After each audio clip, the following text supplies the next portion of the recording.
জান হযরত আয়েশা সিদ্দিকা রাদিয়াল্লাহু তাআলা আনহারে সওয়াল করা হইল যে ও আয়েশা, আল্লাহর হাবিবের চরিত্র কিরকম আসলো? আমার বুজুর্গান, আমাদের আম্মা জান হযরত আয়েশা সিদ্দিকা রাদিয়াল্লাহু তাআলা আনহা ফরমায়েন, কানা খুলুকুল কুরআন, আমার নবীর চরিত্র হলো আল্লাহর কালাম, কোরআন শরীফ। সুবহানাল্লাহ। যার চরিত্র আল্লাহর কালাম কোরআন শরীফ হয়ে যায়, এর চরিত্র ভালো হবে না খারাপ হবে? জি ভালো।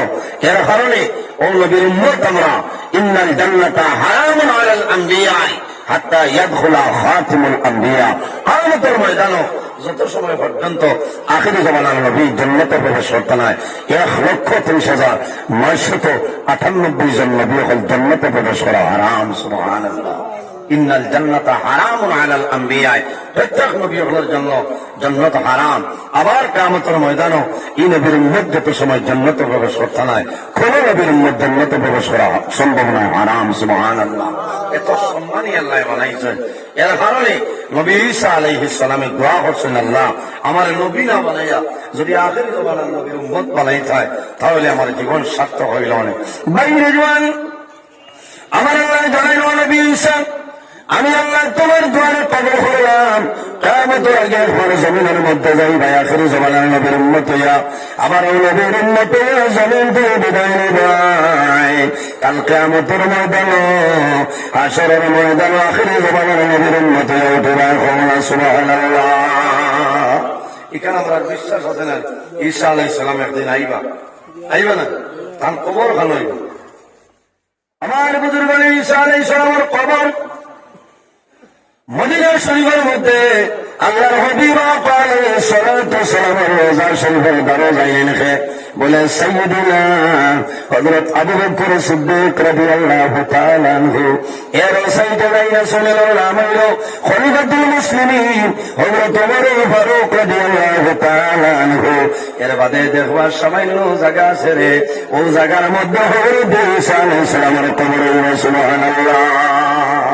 দেখছেন নি আপনারা যারা আজিজা বকল হজ যায় প্রতিদিন নমাজের বাদে মসজিদে নববীত আপনার রিয়াজুল জান্নাতের গেটের দরজাটা আপনার খুলিয়া দেব হয়, আল্লাহর হাবিবের সালাত আর সালাম দেব হয়। সুবহানাল্লাহ।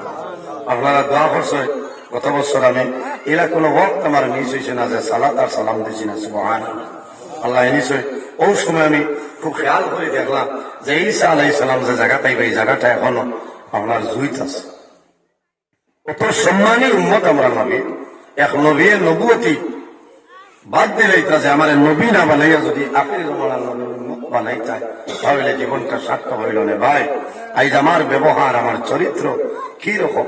আল্লাহর হাবিবে মারিয়া মানুষের কলিমা পড়াইছেন না, দমক দিয়া নাই, তলোয়ার দিয়া নাই। আল্লাহর হাবিবের ব্যবহার, আল্লাহর হাবিবের চরিত্র, আল্লাহর হাবিবের আখলাক দেখে মানুষের কলিমা পড়িয়া মুসলমান হয়েছে। এর জন্য আমার বুজুর্গান আল্লাহর হাবিব আলাইহিস সালাম ফরমায়, মাল্লাম ইয়ারহাম সগীরানা ওয়া লাম ইয়াকির কাবীরানা ফালাইসা মিন্না। যে তার বয়সে ছোট যারা আছে এরারে জমিন মায়া করে না, আদর করে না। ওয়া লাম ইয়াকির কাবীরানা, আর তার বয়সে বড় যারা আছে সম্মান করেন না, তাজিম করেন না, ফালাইসা মিন্না, সে ব্যক্তি আমার নীতিমালার ভিতরে নাই। এর কারণে আমার বুজুর্গগণ জমিনও মানুষের মধ্যে ভালো ব্যবহার করে, উলামায়ে কেরামের জমিনের মধ্যে সম্মান করে। রাসূলুল্লাহ ফরমায়, আল উলামা ওয়ারাসাতুল আম্বিয়া, উলামায়ে কেরাম হলো নবী হলোর ওয়ারিস নবী, দলের ওয়ারিস নাই। ওই হাদিস শরীফে রাসূলুল্লাহ ফরমায়, আকরিমুল উলামা ফাইন্নাহুম ওয়ারাসাতুল আম্বিয়া। তোমরা জমিন আলিম অখলারে ইজ্জত করিও, আলিম অখলারে জমিন সম্মান করিও রে। কোন কারণে? ফাইন্নাহুম ওয়ারাসাতুল আম্বিয়া, এরা নবী অখলার ইলমের উত্তরসূরি। একজন আলিম যদি এক এলাকার মধ্যে থাকে, এলাকার দাম আল্লাহ দরবারে বাড়ি যায়। সুবহানাল্লাহ। এই এলাকার মধ্যে আল্লাহর রহমত আর বরকত নাযিল হয়। একজন আলিম, হক্কানি আলিম যদি মারা যায়, একটা জাহান আপনার অন্ধকার হয়ে যায়। ওই আলিম অথল্লা আপনার এলাকার আমার উস্তাদ মোহতরম মরহুম আল্লামা ফারুক আহমদ সাহেব রহমতুল্লাহ আলাইহি কি পরিমাণ আলিম আসলা, কি পরিমাণ আলিম আসলা। আমার উস্তাদ মোহতরম 11 বছর আমি আল্লাহর বন্দার কাছে জমিনও পড়িলাম, এর বাদে 11 বছর পড়াইতাম পারছি না লোকে। ই পরিমাণ মায়া, ই পরিমাণ মহব্বত আল্লাহর বন্দায় করতাম। বরাক বেলির মাঝে 1-2 জন বাদে যত আলিম কোন মাস্টার লইয়া লোকটা, কোন অর্থ লইয়া, কোন মায়না লইয়া লোকটি যাইতা। আল্লামা ফারুক আল-মাসাব রহমাতুল্লাহ আলাইহি দারসাইতা হওয়া সুবহানাল্লাহ। আমরা থানে জিন্দা লুগাত হইতাম, অর্থাৎ ডিকশনারি হইতাম। কোন শব্দ থাকতে গেলে আমরা বাসাইতাম যে আমরা হরিমঞ্জি মেসাব বাড়ি আইবা, আল্লাহর বন্দারে খোয়ার লগে লগে হইতে দেরি, কিন্তু উত্তর হইতে দেরি না। এখন সুবহানাল্লাহ, এক আলিম জমিন থুনে বিদায় নিশ্চয়, এক জাহান আপনার অন্ধকার হয়ে গেছে। আপনার আর গৌরব, যদিও আপনার আর এলাকা, কিন্তু সারাটা জীবন রাতাবাড়ি কাটাইছে। আফসোস লাগে আজ আমি আপনার সামনে মাইকো মাতিয়া, এটা হইল আমার উস্তাদ আপনার অবদান, আমার মা বাবার দোয়া। ও হরিমঞ্জি মেসাব কোন তফসিল মোবাইলের দাওয়াত আইলে আমি তফসিল লইয়া দাঁড়ো যাইতাম, গিয়া হইতাম যে তোরা আমারে হইয়া দিত, আমি হইতাম, আবার তাই হইয়া দিতাম। কারণ এর বাদে তাই উপাত্তর বাদে কয়েকটা তফসিল মোবাইল হয়েছে, কিন্তু দাওয়াত হওয়ার বাদে চকুর ভানি আইতো যে আইজ আমার হরিমঞ্জি মেসাব নাই। কারণ ইটা আলিম আর জমিন আইতা না। আপনারা দোয়া করে কোয়া যে আল্লাহ বলা হকানি আলিম হল জমিনে পয়দা করে কোয়া সারা হোক আল্লাহ মানে।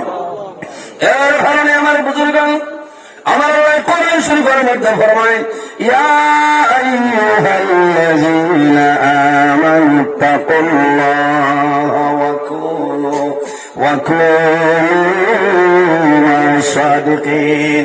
আমার আল্লাহ কোরআন শরীফের মধ্যে ফরমায়, আমার ইমানদার বিশ্বাসী বন্ধু বান্ধবগণ, এই জমিনের মধ্যে আমি আল্লাহরে ভয় করো, আমি আল্লাহরে ডরাও। ওয়া কুনু মা'আস সাদিকিন। আর জমিনের সত্যবাদী যারা আছে তাদের সঙ্গে জমিনে তুমি ভালো ব্যবহার, তাদের অনুসরণ অনুকরণ করে চলে যাও। ও কোন মা'আস সাদিকিন দিয়া মুরাদ কি? তাফসীরের মধ্যে মুফাসসিরিন কেরাম হলে নয়, আইম্মায়ে কেরাম যারা আছেন, আকাবিরিনে দ্বীন হলে যারা আছেন, হক্কানি ওলি আল্লাহ যারা আছেন, এরা অনুসরণ অনুকরণ করে চলে যাও। আল্লাহ তোমার দুজনের জীবন দিয়ে আল্লাহ উজ্জ্বল বানাই দিবে। সুবহানাল্লাহ। বুঝা যান না যাব। এর কারণে আমরা মানুষের লগে ভালো ব্যবহার করতাম। আমার বিষয় দেব হয়েছে